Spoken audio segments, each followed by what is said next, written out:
The mountain shook with the sound of dragon cries. Snow fell from the high peaks as the massive creatures lifted their heads to the gray sky. Their voices carried pain that could be felt for miles around. Every animal in the forest below ran away from the terrible sound. Kirathis was the largest dragon in the pack. Her scales were deep blue like the ocean and her eyes glowed like fire. She stood at the edge of a large nest made of stones and ice. The nest was empty now. It should have held 12 small dragon eggs, but they were all gone. 3 months ago, the worst storm in 100 years had hit the mountains. The wind was so strong it could knock down trees. The snow fell so thick that no one could see past their own claws. During that storm, something terrible happened. All 12 dragon eggs had vanished from their safe nest. Kirathis remembered that night clearly. She had tried to cover the eggs with her body when the storm began, but the wind was too powerful. Ice and rocks fell from above like rain. When morning came, the nest was buried under tons of snow and ice. The eggs were nowhere to be found. Her mate Valderon stood beside her. His scales were red like fire and smoke came from his nose when he breathed. He was angry and sad at the same time. Dragons mate for life, and losing their first clutch of eggs was like losing part of their souls. "They are gone forever," Valderon said in the dragon language. His voice was deep and full of sadness. "The cold death has taken them. We must accept this." But Kirathis could not accept it. She had dreamed of seeing her babies hatch. She had imagined teaching them to fly and breathe fire. Now those dreams were crushed like ice under a giant's foot. Other dragons had come from far away to share in their grief. There was old Zephyr, whose silver scales caught the light like mirrors. He was the oldest dragon in all the land, and he had seen many sad things in his long life. Next to him stood Ember, a young red dragon who had also lost eggs in storms before. "This is the way of dragons," Zephyr said slowly. "We have lost hatchlings to winter storms for thousands of years. It is painful, but it is natural. The mountains take what they will." The dragons formed a circle around the empty nest. This was their way of saying goodbye to the lost eggs. They would sing the song of mourning for many days. The song would tell other dragons what had happened and ask them to remember the eggs that never hatched. Kirathis began to sing first. Her voice started low and quiet, then grew louder. The song had no words that humans could understand, but it carried deep emotion. Other dragons joined in, adding their voices to hers. The sound echoed off the mountain walls and traveled through the valleys below. The song of mourning was not just sound. Dragons had special powers of the mind that let them share feelings with each other. When they sang together, every dragon for hundreds of miles could feel their sadness. It was like a wave of grief that spread across the land. Down in the valleys, animals felt the dragon's pain and became confused and scared. Birds forgot how to find their way home. Bears came out of their winter sleep too early. Even the trees seemed to droop under the weight of so much sadness. The dragons sang for hours without stopping. As the sun moved across the sky, their voices never grew weak. This was important to them. They believed that if they sang long enough and with enough feeling, their lost babies would know they were loved and remembered. Kirathis closed her eyes as she sang. In her mind, she could see her eggs as they had been before the storm. Each one was different. Some were larger, some smaller. The shells had different patterns of spots and lines. She had memorized every detail because she loved them so much. As night fell, the other dragons began to leave one by one. They had their own families to return to and their own lives to live, but they promised to come back the next day to sing again. This ritual would continue for many days until the grief began to fade. Valderon and Kirathis were left alone with the empty nest. The mountain was quiet now except for the wind blowing through the rocks. Snow continued to fall lightly, covering their tracks.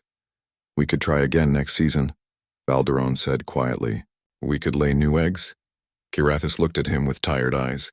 "How can we replace what we lost? Those 12 eggs were our children. They had their own spirits, their own futures. New eggs would not be the same. Dragons did not cry tears like humans do, but they had their own ways of showing deep sadness." Kirathis lay down next to the nest and wrapped her long tail around it. She would stay there all night, keeping watch over the place where her babies should have been. Valderon lay down beside her. Neither dragon spoke again that night. They just listened to the wind and remembered what they had lost. Above them, the stars came out one by one, cold and distant in the winter sky. Far below in the valleys, strange machines were recording everything. Human scientists had instruments that could detect dragon mind songs from great distances. They were studying these creatures, trying to understand them. But no human had ever been brave enough to approach a pack of grieving dragons. The mountains held many secrets, and winter was far from over. Nathan Cole stood outside his small research station and looked up at the mountains. The dragon songs had been going on for 3 months now, and they were getting stronger each day. Most humans had left the area weeks ago because the sad feelings from the dragons made them sick and unable to think clearly. But Nathan was different from other humans. He had been born with something special in his brain that let him hear the dragon songs without going crazy. Instead of pain, he felt curious about what the dragons were trying to say. This made him the perfect person to study them. His research station was built into the side of a hill, hidden from view. It was small but had everything he needed. There were computers that could record dragon sounds and measure their mind waves. There were warm clothes and food that would last for months. Most importantly, there were instruments that could see heat and movement from very far away. Nathan had been watching the dragons since the storm 3 months ago. He knew about their lost eggs because his machines had recorded everything that happened that terrible night. He had seen the storm hit the mountain and watched the dragons search frantically for their babies the next morning. What the dragons did not know was that Nathan's instruments could see things they could not. His heat sensors could look deep into the mountain, through rock and ice. His movement detectors could find living things even when they were buried under tons of snow. 2 days ago, Nathan had discovered something amazing. Deep under the mountain in caves that no one knew existed, his machines had found 12 small heat sources. They were weak but steady, like the heartbeats of sleeping animals. The heat patterns matched exactly what baby dragons would look like. Nathan stared at his computer screen for the 100th time. The readings were clear. 12 small life forms were trapped in ice caves far below the surface. They seemed to be alive but barely moving, probably sleeping to stay alive in the cold. This discovery filled Nathan with excitement and fear at the same time. If the baby dragons were really alive, they could be saved. But getting to them would be almost impossible. The caves were deep underground and filled with poisonous gas that came from volcanic activity. No dragon could fit through the narrow passages and the gas would kill them anyway. But a human with the right equipment might be able to reach them. Nathan knew that even thinking about this was dangerous. Human laws said that people must never interfere with dragon affairs. Dragons were considered a protected species, which meant humans had to leave them alone completely. Anyone who broke this law could be sent to prison for many years. There was another problem too. Approaching dragons was extremely dangerous, especially when they were grieving. Sad dragons were known to attack anything that came near them. Their fire was hot enough to melt metal instantly. Their claws could cut through the strongest armor like paper. Nathan sat in his chair and thought about what to do. He was a scientist, not a soldier or explorer. He had never done anything dangerous in his life. His job was to watch and record, not to take action. But every time he looked at the readings on his screen, he thought about 12 baby dragons slowly dying in the cold darkness below. He walked over to his equipment storage area and looked at what he had. There were climbing ropes and metal hooks for going down cliffs. There was a breathing mask that could filter out poisonous gas. There were heat packs that could keep someone warm in freezing temperatures. There was even a small explosive device for breaking through ice. Most importantly, there was a translation machine that could turn human words into dragon language. Nathan had been working on this device for years, but he had never had a chance to test it with real dragons. Nathan made himself a cup of coffee and sat down to think more carefully. If he tried to rescue the baby dragons, many things could go wrong. The adult dragons might kill him before he could explain what he had found. He might get lost in the caves and die underground. The baby dragons might already be dead and he would be risking his life for nothing. But if he did nothing, the babies would definitely die. Winter would last for 3 more months, and Nathan's readings showed that their life signs were getting weaker each day. Soon it would be too late to save them. Nathan thought about his sister Lisa, who had died in a space shuttle accident 5 years ago. He remembered how helpless he had felt, knowing she was in danger but being unable to help her. He did not want to feel that way again. He spent the next day preparing for what might be the most dangerous thing he had ever done. He tested all his equipment twice to make sure it worked properly. He studied maps of the mountain to find the best route to the dragon nesting area. He practiced using the translation machine until he could operate it perfectly. Most importantly, he wrote a long message explaining what he had discovered and what he planned to do. If something happened to him, other humans would know why he had tried to contact the dragons. Maybe they would understand that some rules needed to be broken when lives were at stake. Nathan looked at himself in the mirror before putting on his protective suit. He was not a hero or a brave explorer. He was just a man who could not stand by and watch babies die when he might be able to save them. He was scared, but he was also determined. The dragon songs continued to echo across the mountains as Nathan finished his preparations. Tomorrow he would walk into the most dangerous place on the planet and try to convince creatures that could kill him in seconds to trust him with their most precious treasure. Nathan turned off most of his machines and sealed his research station.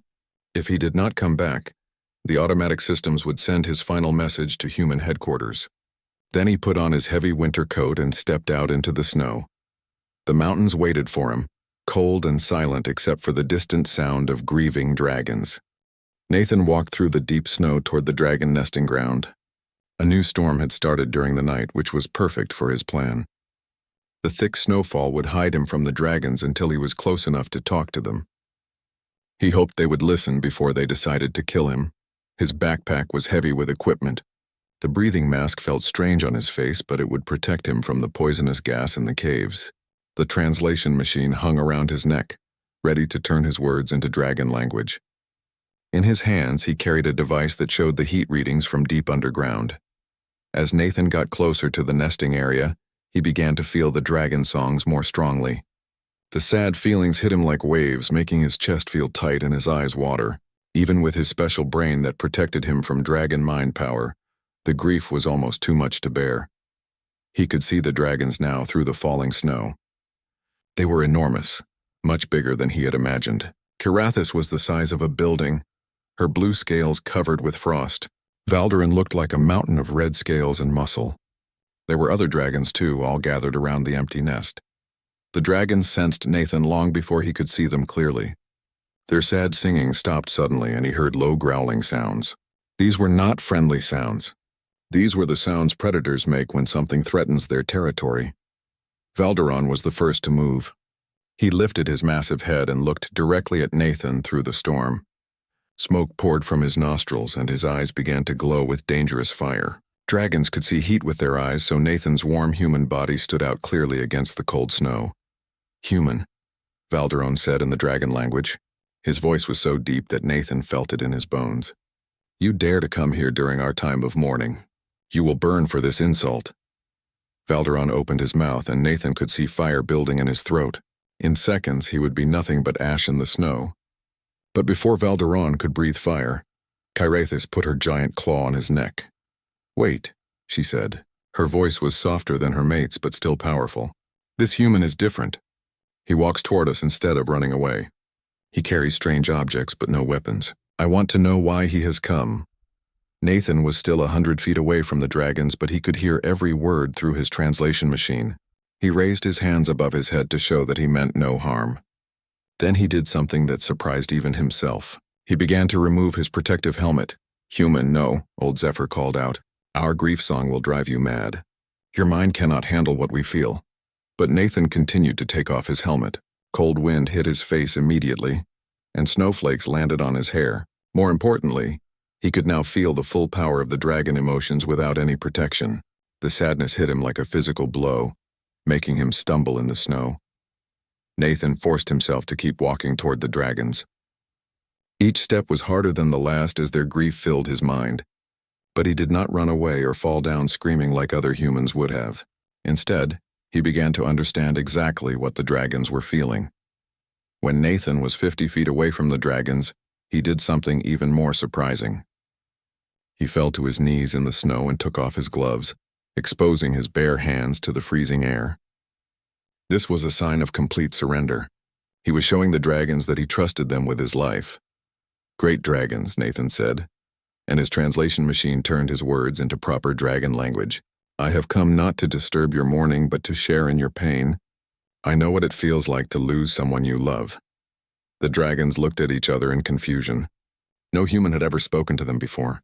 Most humans ran away when they saw dragons, and those who stayed usually tried to fight or hide. This human was doing neither. Nathan closed his eyes and let himself remember his sister Lisa. He thought about the day he learned she had died in the shuttle accident. He remembered the empty feeling in his chest and the anger at the universe for taking her away. As he remembered these things, his emotions became so strong that the dragons could sense them. Kirathis tilted her huge head to one side. "This human grieves as we grieve," she said slowly. "His pain is real. But why does he share this with us?" Nathan opened his eyes and looked directly at Kirathis.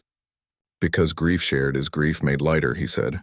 "And because I may have news that will change your sorrow to hope."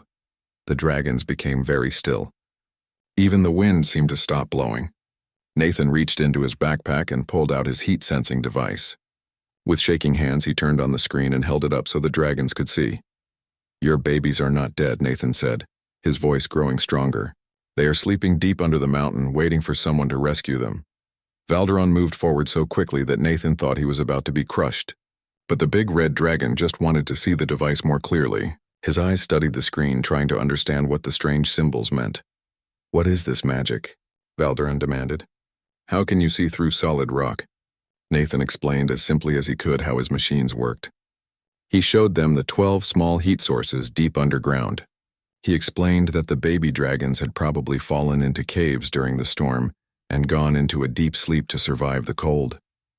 "This cannot be true," old Zephyr said, but his voice was full of hope instead of doubt. Nothing could survive in those depths. "The mountain's belly is full of poison gas." "You are right," Nathan said. "Dragons cannot survive there.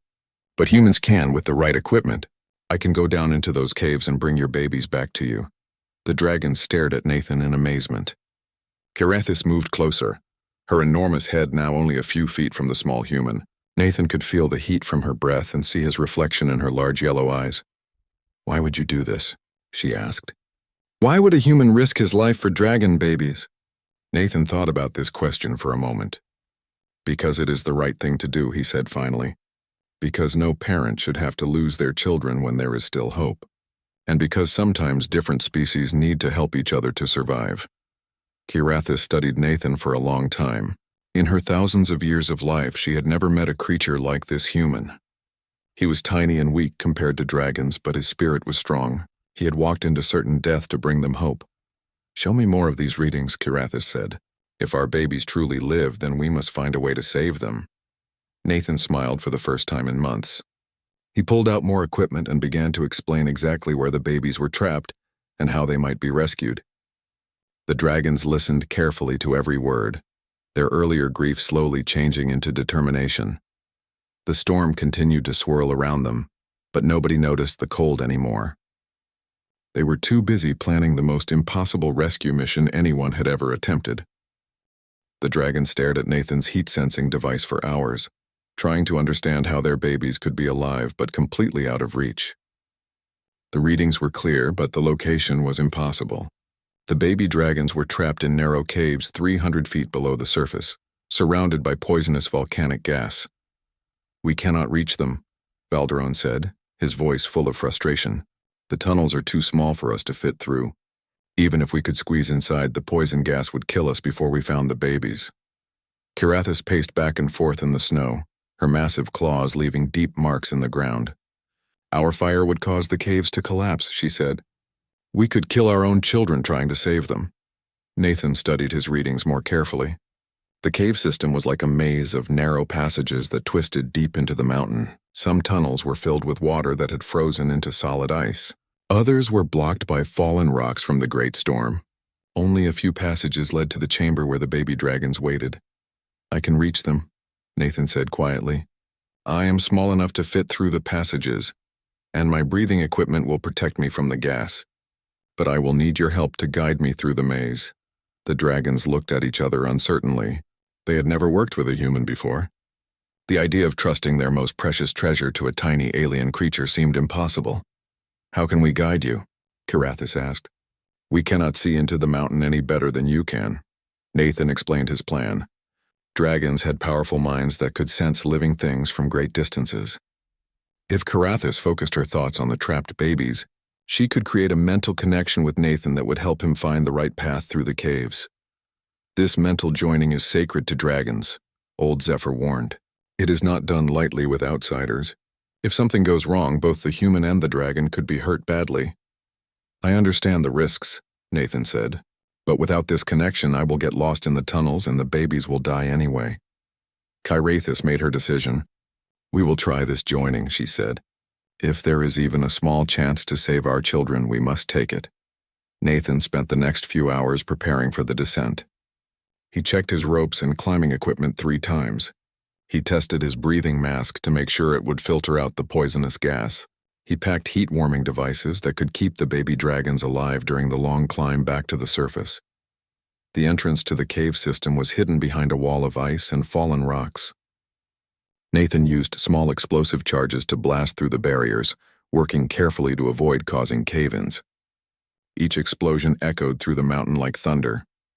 As Nathan prepared to enter the caves, Kirathis lowered her great head until it was level with his. I must warn you, she said softly. Creating a mental bond with a dragon can be overwhelming for humans. You will feel my thoughts and emotions as if they were your own. I am ready, Nathan said, though he was not sure this was true. Kirathis closed her eyes and reached out with her mind. Nathan felt a strange tingling sensation in his head. Then suddenly his thoughts were no longer his own. He could feel Kirathis's presence in his mind like a warm fire. Her memories flowed through him, centuries of dragon life, the joy of flying through clouds, the fierce love she felt for her unborn children. The connection was so powerful that Nathan almost fell down. But gradually he learned to control the flow of thoughts and feelings. Through Kirathis's mind, he could sense the baby dragons far below. They felt like tiny lights in the darkness, weak but still burning. Nathan tied his rope to a strong rock and began to descend into the mountain. The caves were completely dark except for the light from his helmet. Ice covered the walls like mirrors, and his breath formed clouds in the freezing air. The first part of the descent was easy, following a wide tunnel that sloped downward. But soon Nathan reached the poisonous gas layer. His breathing mask hissed as it filtered the dangerous air. The gas smelled like rotten eggs and made his eyes water even through his protective goggles. Through the mental connection, Kirathis guided Nathan through the maze of tunnels. Left here, her voice said inside his mind. The passage to the right leads to a dead end. Her dragon senses could feel the babies even through hundreds of feet of rock. Nathan crawled through passages so narrow that he had to remove his backpack and push it ahead of him. He climbed down vertical shafts using his ropes and metal spikes. Sometimes he had to break through ice barriers with his small tools. The deeper he went, the stronger the connection with Kirathis became. He could feel her anxiety and hope as if they were his own emotions. He could also sense the other dragons waiting on the surface, all focused on this impossible rescue attempt. After 6 hours of climbing and crawling, Nathan finally reached the chamber where the baby dragons were trapped.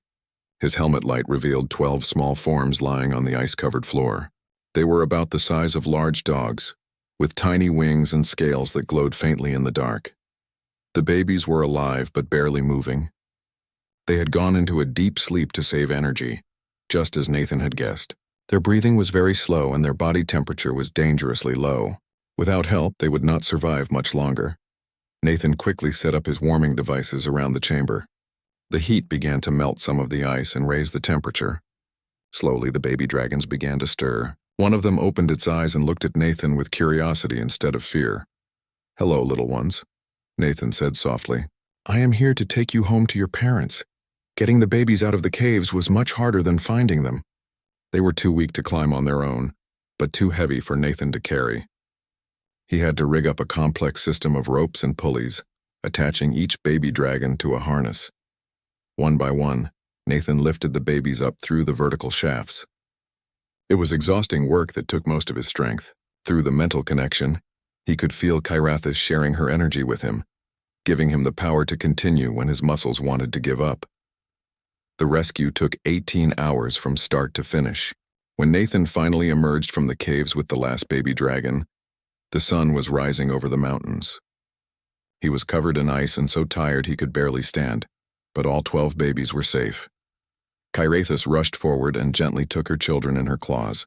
The babies chirped softly and nuzzled against their mother's warm scales. Valderon made happy rumbling sounds that echoed across the mountainside, but Nathan had pushed his body too hard.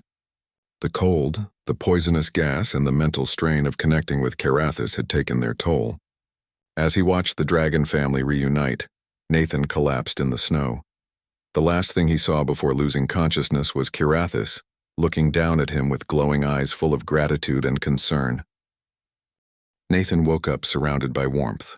For a moment he thought he was back in his research station, safe and comfortable, but as his eyes adjusted to the light, he realized he was lying next to a dragon. Carathis had curled her massive body around him like a living wall, sharing her natural heat to keep him alive. "The human awakens," Valderon said from somewhere nearby. His deep voice rumbled with relief. "We thought we had lost our children's savior." Nathan tried to sit up, but his body felt strange and different. The mental connection with Carathis had not ended when he lost consciousness. Instead, it had grown stronger during his recovery time. He could feel her thoughts as clearly as his own, and she could sense his confusion and wonder. "What has happened to me?" Nathan asked. His voice was weak from exhaustion, but the translation machine still worked perfectly. Carathis lifted her great head and looked down at him with gentle eyes. "I performed the life bond ritual to save you," she explained. "When you collapsed, your body was dying from cold and poison. The only way to keep you alive was to share my life force with you." Nathan had read about life bonding in his research, but he never thought it was real. According to dragon legends, this ritual created a permanent connection between two beings, allowing them to share strength and thoughts for the rest of their lives. "This bond cannot be broken," old Zephyr said solemnly. "You are now part dragon in spirit, even though your body remains human, and Carathis has become part human in her understanding. This has never happened before in all our history." Nathan stood up slowly and looked around. The baby dragons were playing in the snow nearby, full of energy now that they were warm and safe. They seemed completely healthy despite their ordeal in the caves. When they saw Nathan watching them, several of the babies came over and rubbed against his legs like friendly cats. "They know you saved them," Carathis said warmly. "Dragons never forget a debt of gratitude. You will always be welcome among our kind." Nathan felt different in ways he could not explain. Colors seemed brighter and he could hear sounds that human ears usually missed. Most amazing of all, he could sense the emotions of every dragon on the mountain. Their joy and relief washed over him like warm sunlight. But the mental connection worked both ways. Through Nathan's eyes, Carathis experienced human thoughts and feelings for the first time. She was amazed by how quickly humans could solve problems and how willing they were to help others, even strangers. "Your species is remarkable," Carathis told Nathan. "We always thought humans were simple creatures driven only by greed and fear. But you have shown us that humans can be brave and selfless when it matters." 3 days later, human ships appeared in the sky above the mountains. Nathan's research station had automatically sent distress signals when he failed to return on schedule. The rescue team expected to find a dead scientist and angry dragons. Instead, they found something that changed everything. Captain Ryan Powell was the leader of the human rescue team. He landed his ship carefully on a flat area near the dragon nesting ground, ready to retrieve Nathan's body and leave quickly. But when he stepped outside, he saw Nathan standing peacefully among a group of enormous dragons. "Dr. Cole," Captain Powell called through his suit radio, "please move away from those creatures slowly. We are here to extract you safely." Nathan walked toward the rescue ship with Carathis following behind him. The other humans raised their weapons nervously, but Nathan held up his hand to stop them. "There is no danger," Nathan said calmly. "These dragons are my friends. They want to establish peaceful contact with our people." Captain Powell stared in amazement as Nathan introduced him to each dragon by name. The baby dragons played around the humans' feet without fear, and their parents watched with protective but friendly eyes. "This is impossible," Captain Powell whispered. "Dragons have never been willing to communicate with humans before." "Many things that seemed impossible have happened here," Nathan replied. "I think it is time for both our species to learn from each other." When Nathan returned to human civilization, he faced serious questions from government officials. He had broken many laws by contacting the dragons without permission. Some people wanted to put him in prison for interfering with a protected species, but Nathan's story was too important to ignore. He had proof that humans and dragons could work together successfully. The video recordings from his helmet showed the rescue mission in complete detail. Most importantly, he had established a communication link that could benefit both species. The trial was held in the Great Council Chamber on the human colony world. Nathan stood before hundreds of judges and officials explaining what had happened and why he had made his choice to contact the dragons. "I understand that I broke our laws," Nathan said during his testimony, "but sometimes following rules is less important than saving lives. Those baby dragons would have died if someone had not acted quickly. I could not stand by and let that happen." The judges listened carefully to Nathan's words. They also heard testimony from other scientists who confirmed that his discovery was real and important. The readings from his instruments proved that the baby dragons had been alive and trapped in the caves. After 3 days of debate, the council reached their decision. Nathan would not go to prison, but he would be assigned a new job. He would become the first official human ambassador to the dragon clans, helping both species learn to understand each other. Nathan accepted this responsibility gladly. He returned to the mountains with a team of scientists and diplomats, ready to build a bridge between two very different forms of intelligent life. The Dragon Pack welcomed Nathan back like a returning family member. The baby dragons had grown larger and stronger, and they remembered their human rescuer perfectly. Carathis remained connected to Nathan through their life bond, allowing her to translate between dragon and human concepts. Years passed, and the relationship between humans and dragons grew stronger. Young dragons learned to speak human languages while human children studied dragon history and culture. Scientists from both species worked together on projects that helped everyone. Nathan often stood on the mountain where everything had begun, watching dragon and human children play together in the snow. The sounds of mourning had been replaced by laughter and friendship. What started as a desperate rescue mission had become the foundation for a new age of cooperation. The pack's mourning song had become a song of celebration, proving that sometimes the greatest victories come from the willingness to risk everything for others, no matter how different they might be.